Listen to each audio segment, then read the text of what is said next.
Thanks for listening to the Media People Podcast, lively and insightful chats with the people who power the media industry. I'm your host, Victor Genova. For more episodes, you can go to mediapeople.ca or subscribe wherever you get podcasts. Views expressed by participants are personal. Darrick Li's Comscore career started directly after university and continued for more than a decade. He began as an analyst before pivoting into sales, a move that would launch his career within the company and take him all the way to Senior Director of Sales. It should be no surprise that Standard Media Index tapped him to lead their foray into the Canadian market. Outside of work, Darrick has a history of giving back, both within and outside of the media industry. Darrick Li stops by to chat about growing up in Markham, his time at Comscore, what brought him to Standard Media Index, tips for anyone looking to chase a promotion, his teaching career at Seneca College, and his passion for the culinary arts, but also how he's fused said passion with his philanthropic efforts. So Standard Media Index, or SMI, partners with basically the world's largest advertising agencies to really capture an actual view into advertising expenditure and pricing.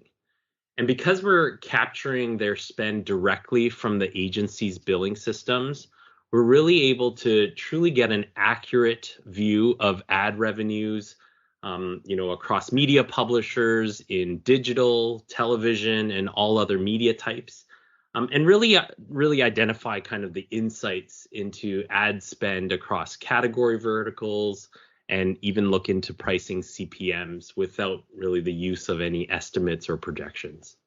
And in my role as the VP of Business Development and Strategic Partnerships for North America, I am responsible for overseeing the Canadian operation across sales, client service, marketing, product, and even our strategic partnerships with the industry associations. And then in the US, in addition to my Canadian duties, I'm involved in the business development and strategic partnerships there as well. Darrick, thanks so much for your time today. I'm looking very much forward to our chat, but let's go back to the beginning. Where are you from? Yeah, so I was born and raised in Markham, Ontario.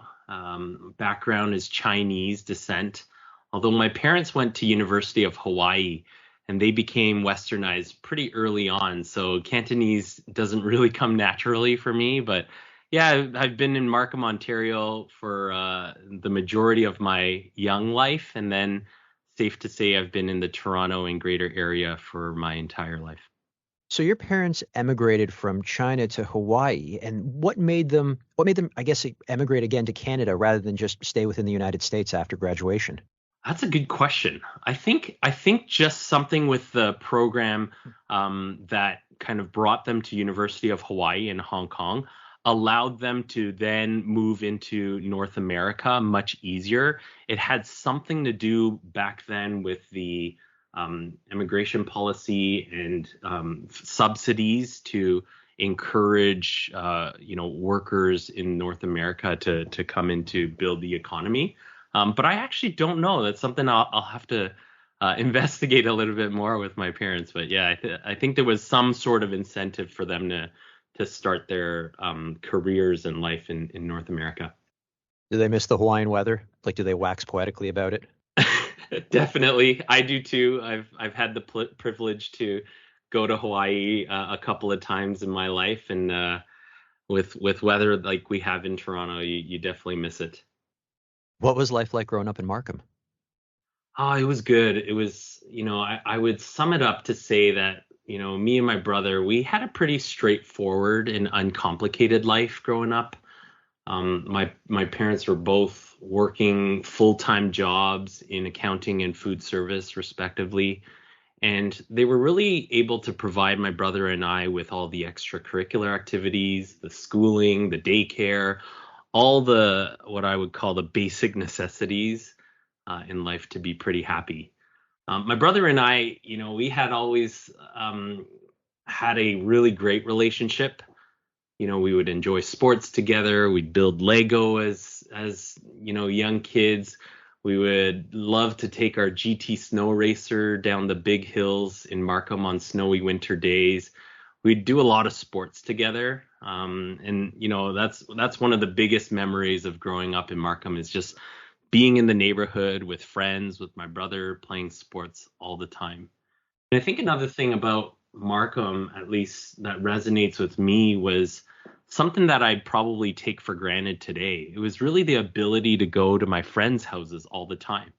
And I think, having gone through a pandemic, all of us, that's not something that all kids can say today. Like even for my own kids, they haven't been able to do that for a couple of years. Go to a friend's house, play games, watch TV, try new foods, all those things, a lot of kids haven't had the opportunity to do in the last couple of years. And you're only a kid for so long. So if you Yeah, lose it for 2 years, that's a big chunk of your life. exactly. 2 or more years. It's going to be probably more where that comfort level doesn't come back yet. But that was a big memory of mine growing up in Markham for sure. I love how you name dropped the GT Snow Racer, because if you literally, if you were a child in the Greater Toronto Area, I'd say even throughout the rest of Canada in the 80s and the 90s, that was something you wanted. That was like the rich man's toboggan. For sure, it was. And every time someone had it on the hill, you got a lot of stares. But you would share it too. Like, there's that sense of community. You'd build a small little mound on the hill and you'd take flight sometimes and you'd let everyone take a chance at it too. So it was really nice. But yeah, great memory. And you were born and raised fully in Markham. Like you didn't relocate or move around anywhere at all. So you're a tried and true Markham boy, aren't you? Yeah, I am. Yeah, pretty straightforward situation. We didn't move much. We did move once, but we stayed within Markham. And that was when I was in high school. So didn't really need to go through that transition of friends or a new housing environment or anything. Tried and true Markham boy for sure. What were your hobbies, or what kept you busy growing up? Oh man, I think I already alluded to it, but sports was, really ingrained in my life, and my parents, mom and dad really allowed us to get into sports and have a big variety of it. I played rep softball outside of school, and then while I was in school, whether it was through elementary or high school, I played volleyball, baseball, badminton. Even at one point, me and my partner, mixed doubles, we were at one point second in all of York region through some of the tournaments that we would play. So badminton was a really, really big sport and hobby of mine growing up. So are we talking like ROPSA? Because OPSA's Ontario and ROPSA, I Yeah. think, was regional. So you were a ROPSA badminton player. Yeah, exactly. That's right. Yeah. And actually, you know what? Now that I think about it, hobbies growing up, I think there was something about magic tricks that I was really into. I really enjoyed showing off magic tricks, I think all the way into high school and putting on, some sort of small, quiet performance, with tricks that I would buy when we would go to Niagara outlet malls. I would take these magic tricks and I would just perform them for friends all over school during breaks and recesses and everything. There are no magicians that were influences in your life. You say that it was really your immediate family. Why them? Yeah, I think for me, my immediate family, for many of us, we spend the most time with them. And I think my mom was probably, I would call her still to this day one of the hardest workers I've ever seen. She would take a long commute to and from work every day. She would always manage to make a nice hot dinner, a stellar dinner for us at home each night. And then, me and my brother, we always got to go to school with a hot lunch as well, which not everyone has the privilege to do so. So I think, yeah, definitely my mom was a big influence on me. I think my brother too, naturally being boys and him being a bit older, I think, 4 years and a bit older than me. He was always ahead of me, whether academically or athletically. And it was just easy to be challenged by him, learn from him, and really get to spend a lot of time with him. So I think just my brother, my mom, and my dad were probably the biggest influences in my life for sure. There are a lot of parallels between your early working life and my early working life. You started off as a paperboy, just like myself. Oh yeah. I feel like listening to your podcast, I hear a lot of paper individuals as their first gig. That like, you almost need to change your podcast to the newspaper delivery media people podcast or something. Well, the funny thing about that, though, is that that's technically your first media job if you think about it. Oh, yeah, it's true. If you break Yeah, it it's down. true. So were you delivering a free paper, local paper, or was it one of the paid subscription I was, yeah, dailies? it was, yeah, that was maybe perhaps the differentiator, but yeah, it wasn't, it was a free, the Economist and Sun, the town of Markham local paper that was free and not a subscription service. Yeah. Oh, I can't even think of what it would be like to collect. I had friends who had to, and you'd hear the horror stories about how people wouldn't open the door for them. Like you clearly are learning a lot about life, but come Yeah. on, to basically be robbing from a child who's just trying to scrape together money to buy action figures, it's a little Yep. low. Exactly. And Exactly. you That's were why it also worked a well. lifeguard. Sorry, I'm cutting you off there, but you were also a lifeguard as well, just like me. You started off, what did they call it in Markham? Because in Mississauga they called it a tote. What did you guys Oh. call it? So, yeah, I started as a lifeguard. Actually, my first job with the town of Markham in that setting, the swimming pool setting, was actually a change room attendant at the age of 14. You know, in one of the busiest swimming pools in Markham, I would sit near the change room doors. And really, my responsibility was to keep the floors dry and clean. And then, kind of as a secondary responsibility, just having a town of Markham shirt on, it would naturally prevent some theft that was very common in locker rooms. So that was Yes. kind of a dual responsibility. But yeah, after the change room attendant for a couple of years, I did become a national lifeguard and swim instructor, and got to do a lot of the fun stuff that lifeguards do at the swimming pool. So you got to be a change room attendant without having your NLS, because in Mississauga you needed your NLS to be a change room attendant. But back in the day when I was lifeguarding, they had some ass backwards rules where it was like you could be 16 to get your NLS, but you could not guard until you were 17. So you kind of spent this, if Oh, you were like, what happened was you kind of spent 1 year in this sort of like purgatory where, like you, I sat there, like let me guess, people would give you, like, would you give out like a green mesh bag and they would come back and you give them a tag for it, and then they'd have yeah, to wear the tag in the pool? Yep. And I had to definitely. clean the change rooms too. I knew all about that. That was part of it. Yeah. I think, yeah, there were probably different rules that I didn't even realize. But the town of Markham, you didn't need your NLS to be change room attendant. But yeah, you could only get your NLS up until 16. And then I think your birthday had to be before the exam. And I think I was like 2 weeks after my exam. I got it. So it was, at one point, I think I was the youngest lifeguard in the town of Markham at 16. But yeah, perhaps there's a couple differences in the rules. Let's trade some stories about being a lifeguard and a swimming instructor, because I had to do that as well.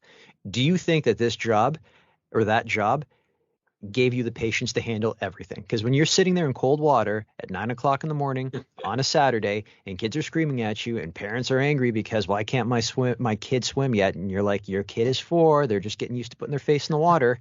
Yeah. I mean, nothing breeds patience more than that. Yeah, yeah, patience was definitely tested on a daily basis, but it was also like being under the pressure of planning lessons and having kind of a visible lesson sheet in front of you so that parents can see, and all of that kind of, it was like time management. It was a lot for, at the time when people are 16, is you're still learning a lot, and having to make sure that they're all safe in the water for the first time, it was definitely a lot of patience was tested during that time. The things we did to avoid minimum wage as teenagers. I know, totally. So what brought you to Wilfrid Laurier University, and why did you study business? Yeah, it's a great question. I think, it was probably for me just a little bit more of a natural fit. During high school, I think, when I took business courses or data management courses and, mathematics and calculus, I think I did fairly well. I excelled in those areas. So naturally, when I was deciding on where to go and what path to take, I chose that prestigious school of business at Wilfrid Laurier University, because it seemed to, I think a lot of the decision came from, you needed high marks in order to get into a particular school, and that's what made it attractive for you. And that's what kind of led me there. So I went into the BBA program there, and through 4 years, I earned a master's in marketing and also got a minor in urban studies. But I think it was just a natural fit, and kind of the courses that I really enjoyed taking throughout high school kind of led me there. What was it like moving out for the first time? Like, clearly Markham isn't light years away from the Kitchener-Waterloo area, but this has got to be the first time that a lot of the creature comforts that you grew up with were gone. It was great moving to a small city and being on my own. I think, kind of throwing yourself into the fire was really beneficial, at least for me, just to learn how to live and social skills and kind of balance the play and working hard aspects of life. But I also, my parents, I was lucky that they didn't mind the drive. And so anytime I wanted, to have a meal with them or to get groceries with them or just to have them, within an hour and 40-minute drive, they were willing to do that. And, it was really nice. So I felt like I was far enough, but not too far where I couldn't see my family too. After graduation, this is where your media career kicks off. I guess you could say your professional media career, not to take away from being a paper boy, but you landed at Comscore. So let's talk about that first. How did you find the role, and did you even know about Comscore before you discovered the opening? Oh, it's a great question. Yeah. So I was lucky to know about Comscore prior to the role, prior to starting there and kind of my search for a job. I actually had a professor who worked part-time at Wilfrid Laurier in the marketing program, but it was also part-time at Comscore. His name is Harveer Bansal, and he was actually the one where I approached and had the opportunity to talk to him about some opportunities that he knew about, and he referred me to Comscore, and I went through an application process, interview process, and it seemed to work out. But yeah, I would say that I had that privilege to have someone refer me in, but they were looking for an entry-level role, and I think if I remember correctly, I started like 1 week after my final exam in my 4th year, so I didn't really have much of a break. But it was kind of the serendipitous reunion of me finding the job, but also Comscore finding me. You're probably one of very few of your peers that already had a job lined up right after, not say right after graduation, because convocation's like 2 months after, but literally immediately after the lease expires on the place you were renting in Kitchener-Waterloo. Yeah, exactly. Yeah, and again, it was definitely a privilege to have that opportunity. But I think going back to your question about Comscore, like I didn't know too much about Comscore, so I didn't know what I was getting myself into. Didn't know much of the media space, the measurement space. So it was really kind of a starting foundation for me to learn and grow. And little did I know that I would have 13 years ahead of me working at Comscore. Well, you started first as an analyst. So what did your initial role entail there? Being an analyst, I was hired on to really look at the data. Obviously, with Comscore as a measurement company, there was a lot of data. And really help find the stories for our clients and kind of build industry presentations and narratives that would help Comscore kind of build their business in the market. Visitor trends, looking at understanding mobile at the time in 2008, 2009, that was the time where mobile continued to grow, the year of the mobile, and, bringing a lot of new solutions into the market. Over time, we just, an analyst was kind of just required to look at a lot of the data. Did you find that you were reaching into a lot of your managerial accounting class experience? Because that's what I find when it comes to reaching into data and trying to tell a story. And it just takes me back to those classes where they would force you to look at the balance sheet or an annual report for a company and been like, okay, putting aside all the conjecture that on all the fluff they've got on all the other pages, just based on the balance sheet, what can you tell us about that company? Because I find that's what we're doing a lot with the data now. Yeah, totally. It's extracting the data into Excel or today into other different types of data programs and visualization programs. But yeah, I think it was going back to high school and really looking at balancing, the balance sheet and taking a look at all of the different metrics that could help influence a story. I think that yeah, you hit the nail right on the head. Let's keep going through your journey at Comscore because eventually you're promoted to senior analyst. And when they tack senior onto it, what are they expecting from you now? Yes. That's actually I have to think of that a little bit because I'd say that the role didn't change much. But I think just overall the importance of the responsibilities expanded. As the business continued to grow, we got more clients, more and more big clients. And even through the years during that time when I was senior analyst, we launched a new product for verification and campaign measurement. It was just looking at more and more data.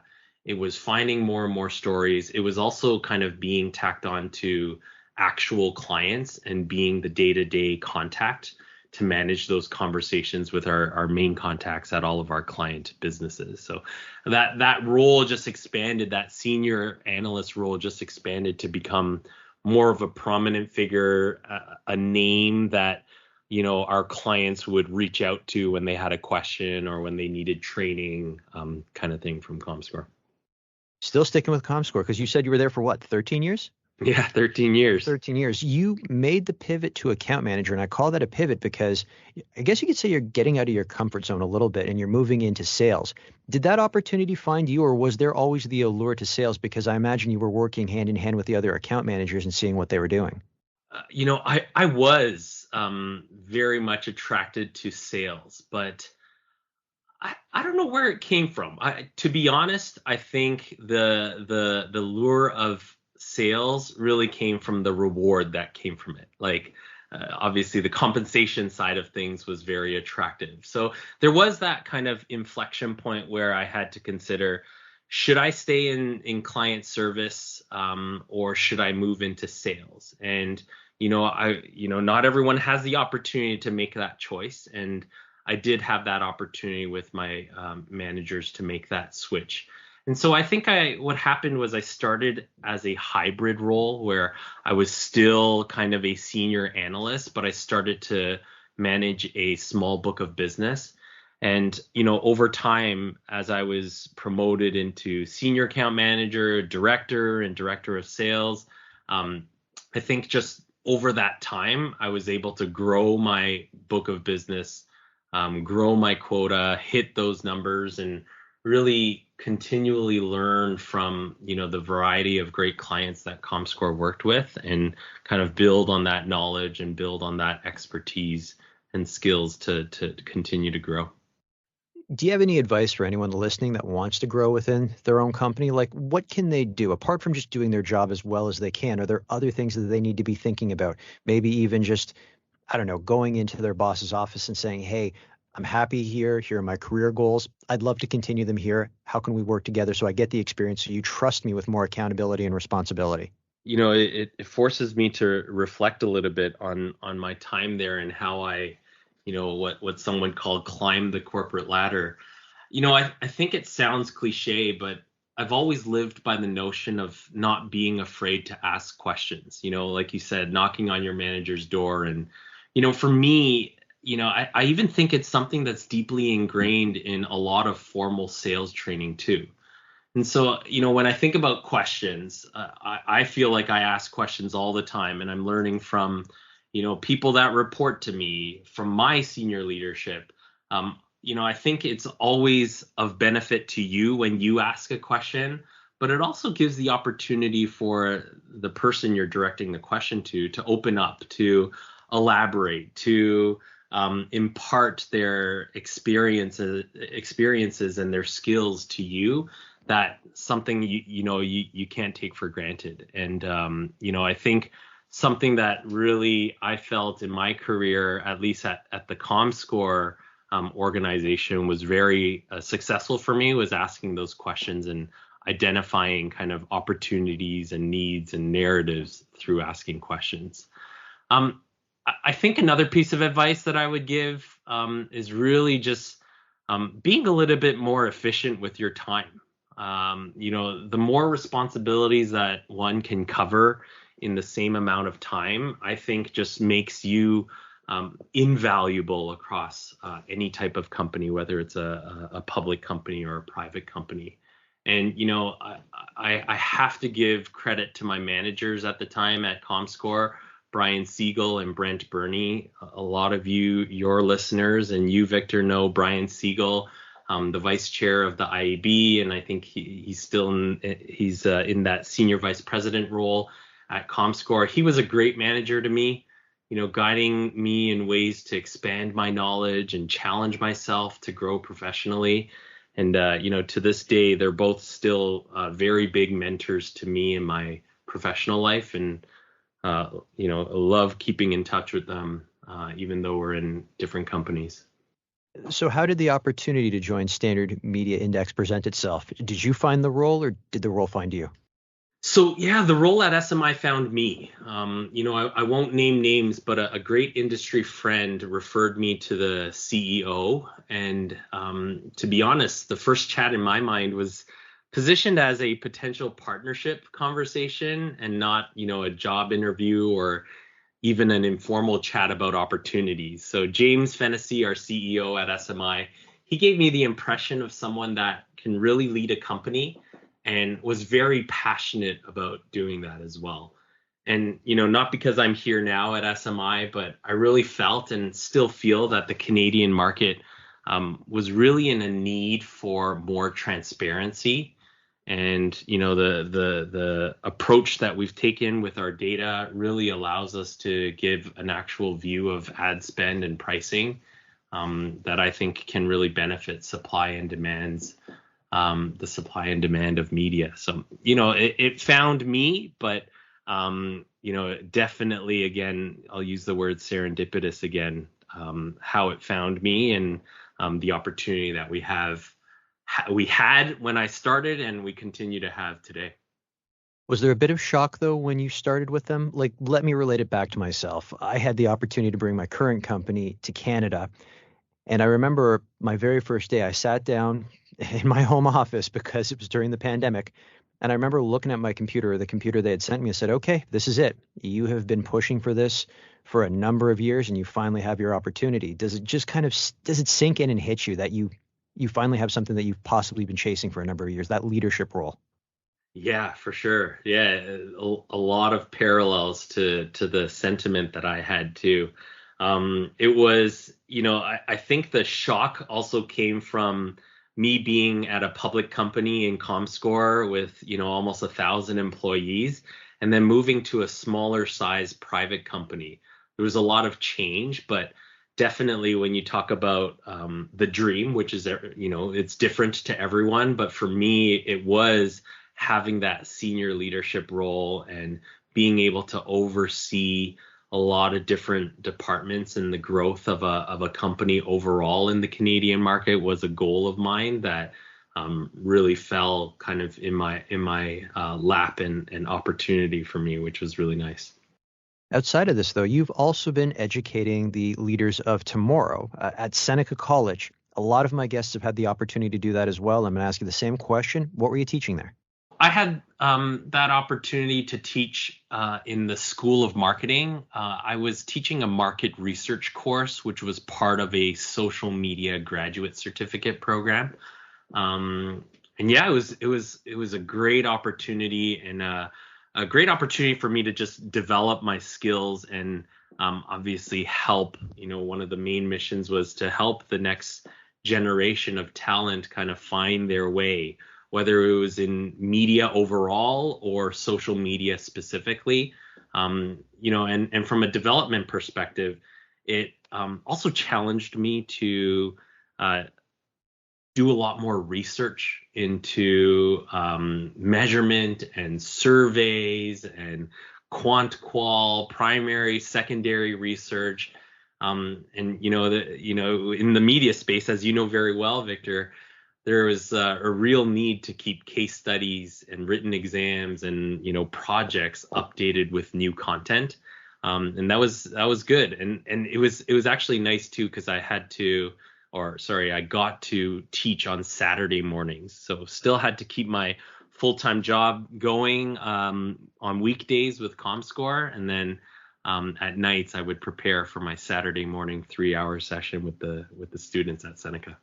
You know what I like about teaching, and I've had the opportunity to guest lecture at Humber College and Centennial College. I really like that, one, you're in full control of the presentation, and two, it allows you to refine your presentation skills as well. Like, you get to do a bit of A/B testing that you might not be able to get to do with your full-time job because you've got maybe more of a rigid script you have to stick to. Do you find that as well? I like the performance aspect of it. 100%. Yeah. And it even goes back to earlier in our conversation about being a swim instructor, right? Like, it's a challenge to kind of impart your knowledge and your skills to younger folks that don't know much about the media space, and being able to also be in front of the crowd helped me definitely refine those presentation skills that at the time too, at Comscore, I started doing a lot more public facing presentations. So it was a little bit of that A/B testing that you described. Before you do a presentation, do you have something that gets you psyched up, kind of like how an athlete will listen to a certain song or anything like that really gets the adrenaline going? Nothing really. I would say that on an index level, I think I am a little bit over-indexed on nervousness prior to a big presentation.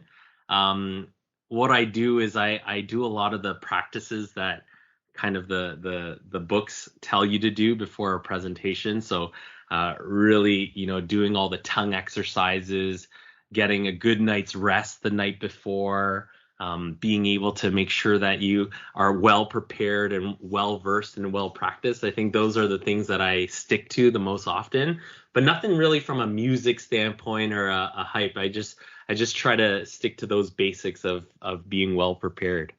Is that something that you do, Victor? Is you get a song hyping you up? I might listen to an odd song that really picks me up, something a little bit more orchestral, I'd say. But if I find that I'm in a bit of a funk, like, I mean, I don't know if this has ever happened to you, but any sales professionals who are listening to this, there are these certain lulls where it seems like you will send out a bajillion emails and no one will get back to you. It's going to happen every year. And I find myself, before I go into that one meeting that was very difficult to get, I'll find myself playing, God, what was it again? It's the Inside the Actor Studio interview with George Clooney.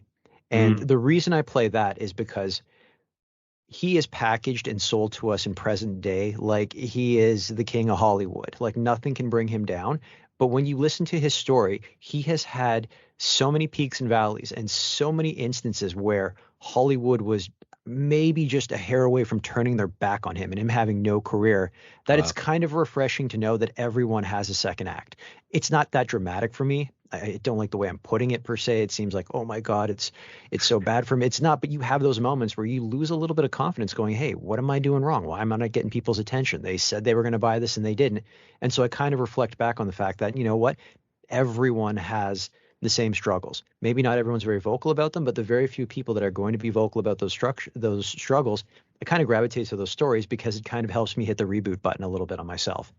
Yeah, I hear you. It's like a self-actualization type moment. I have to check out that George Clooney segment. I don't think I've seen it, so I'll take your recommendation to look into it. It is a very, very good interview. Basically, he says that after Batman and Robin, he realized that his Hollywood career was about to go bust unless he was very selective with his future films. And he credits Ocean's 11 and Steven Soderbergh, who was in the same boat as he is as a director, where he had a series of flops and no one wanted to hire him. And Ocean's 11 was basically the reboot button. And if you think of Batman and Robin, what was it known for? Rubber nipples in the Batsuit, 1997. And then in 2004, he's collecting the Oscar for Best Supporting Actor for Syriana. So anything can change.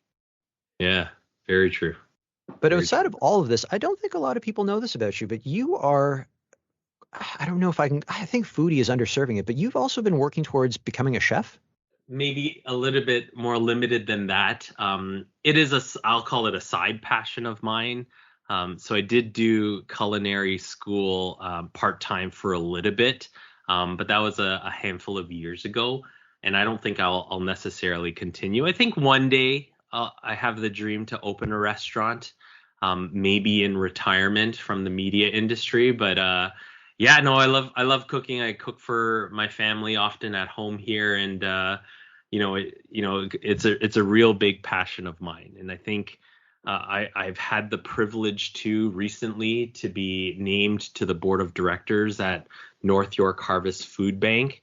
And so, just the idea of food, not from I would contrast it against being a foodie or a blogger in the food industry. I'm more around the importance of food and, challenging the policy around food insecurity and understanding how poverty and affordable housing and being able to just live day by day is a big challenge for many, and for many of us and many people in the Toronto area. And so it kind of has taken a little bit of a side parallel path on that. But yeah, overall, it is a big passion of mine, food overall, and cooking and understanding why it's important and the health benefits and all of that. It's an important aspect of my life. It's funny that you bring up food insecurity. That's a term I just learned literally a couple of years ago, even though based on its definition, I already knew that it was out there. But when you think about it, if a young child or even just an adult can't get a decent meal, like we're talking a nutritious meal, and they're forced to eat fast food or just anything off the counter that's cheap and cheerful, that has a ripple effect because that impacts your mind and your body. And then that ripple effect goes even further because it leaks into your work or your education and your relationships as well. It does. And the root causes start much earlier on. It's when people think of food banks, they think about canned goods and donations and then redistributing that food. It's more than that. Food insecurity is about being able to have, not everyone is able to even have access to, the COVID vaccine equally, right? And a lot of those things are all tied together when it comes to housing and the economy and poverty rates and unemployment rates. But yeah, it's a very big, and it's been accelerated by the pandemic, that's for sure. So it's an important aspect of life that I encourage many to look into and be educated on, for sure. Okay, so I wanted to bring one thing up about two things tied together. One, your passion for the culinary arts, and two, the fact that you're from Markham. Did you ever watch the Netflix show Ugly Delicious? You know what? I heard about it, but I have not seen it. No. Oh my God. Okay. So you've got to check it out because David Chang, season 2 is not as good as season 1, but just the way it's structured is that every episode will focus on one specific type of food from a culture. And then what they'll do is they'll use that as a nucleus to kind of go out and talk about the history of the food or the history of the ingredients. I'll give you an example. In the pizza episode, they will talk about pizza. But then they'll go back to Napoli, Italy. They'll talk about buffalo mozzarella and what it takes to be made and, what places are known for it and so forth. So you get a real history lesson. And there's one that came to mind was they have an episode on fried rice. It's really about Chinese food, but they start with fried rice as that one kind of common dish that everyone knows before branching out. And because Netflix has got crazy amounts of money and they can spend millions of dollars to send some guy somewhere for 2 minutes or one day, there's literally, they don't even set it up. You blink and David Chang is talking to someone at, it's basically Spadina and Dundas. So Chinatown in Toronto. And they're looking around, they're just like, yeah, this looks like, they've got a lot of great Chinese restaurants here, because the whole thing that they're trying to argue is that the Chinese food that we know in North America is completely westernized. It's nothing like it is. And then literally you blink And all of a sudden he's like, well, now we're in Markham, Canada. And I'm like, did he just say Markham, Canada, the same way people say like Tokyo, Japan, or Rome, Italy, or London, Yeah. England? And there was this one restaurant there, and they go in depth there where the gentleman who introduces David Chang to the actual owner, he's basically like, if you want authentic Chinese cuisine done the way it is in China, he's like, this is the only restaurant that he knows of in North America that was doing it that way. And then they did a whole segment there and started talking about the different types of food. They get a good shots of the restaurant. So you've got Nice. to watch that. Like it's just you don't even set up Markham. It's just boom, it's there. Yeah, I need those notes from you. I gotta catch that episode for sure. Just go to Ugly Delicious season 1 and just whatever. I think it's like episode 4 or 5 about fried rice, and just boom, he's just right there all of a sudden. It's a great episode. Perfect. Will do. All right, Nice. Darrick, are you ready for rapid fire questions, my friend? I am. Let's do it. The campaign you're most proud of. So being in the measurement space, I wasn't involved directly with campaigns, but one that I love in the Canadian market is, I thought it was one of the best execution campaigns because it's specific to our market. So Mark's, many would know as a retail apparel brand under the Canadian Tire banner. They worked with the Weather Network to display promotional discounts. That was actually based on the actual temperature. So on digital out of home boards, you would see, it's negative 15 degrees Celsius, and you could go to the Marks nearby, the physical brick and mortar, and receive 15% off your purchase. So I thought it was just a great execution of tying media to a physical store. Obviously, digital and out of home overall had a hit in the pandemic, and that's one campaign that always sticks out. I wonder if that was a hyper-localized campaign, because if I was in Churchill, Manitoba, and that campaign was running, I'd be like, hello, free wardrobe. Yeah, it's true. It's true. Your favorite movie? I'd have to say The Lion King. That has stuck with me all my life. Okay, so if you said all your life, I imagine this is the animated one and not the, I guess, live-action one that Jon Favreau put out a couple years ago? Correct. The original animated. The Jonathan Taylor Thomas version. Exactly. Your favorite video game? It's going back to my childhood again. Definitely Super Mario Brothers, from classic and all the way to the new kind of Super Mario Brothers U versions on Nintendo Switch. Okay, but you've got to pick one. Oh, it's Super Mario Brothers U, the current version. If Hollywood were to make a movie based on your life story, who would you want to play you? Oh man, I feel like I'm gonna intentionally not choose someone of Chinese background. I'm gonna choose Keanu Reeves. Actually, Keanu Reeves is of Chinese descent. It's on his father's side.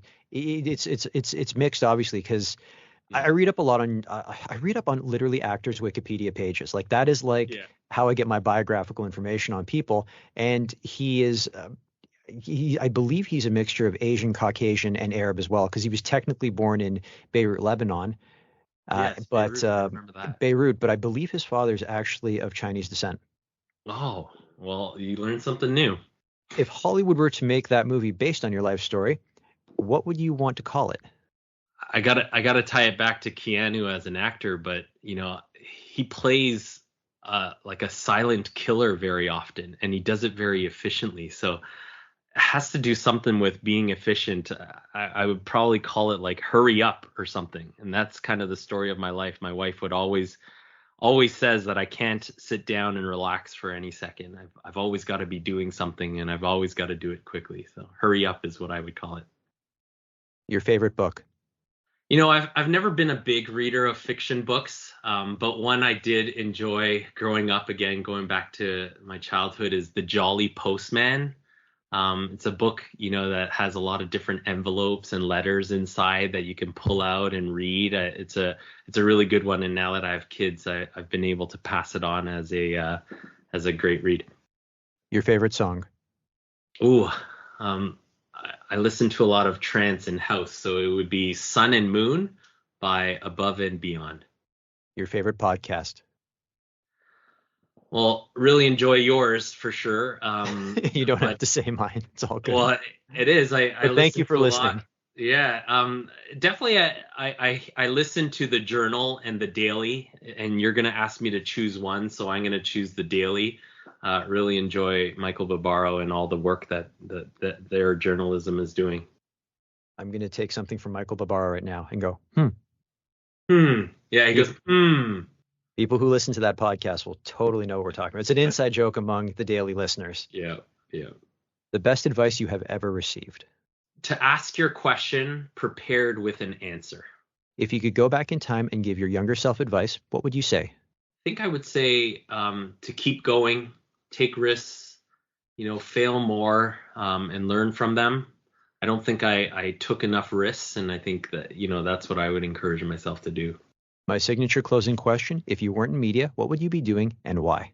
I think I'd honestly be happy with being a stay-at-home dad, making meals, planning activities, going out to do sports with the kids. Makes me contemplate, retiring right now.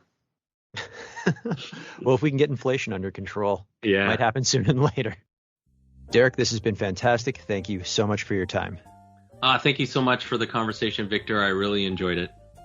That's it for today's show. For more episodes, you can go to mediapeople.ca or subscribe wherever you get podcasts. And don't forget to follow me on Instagram @VicGenova.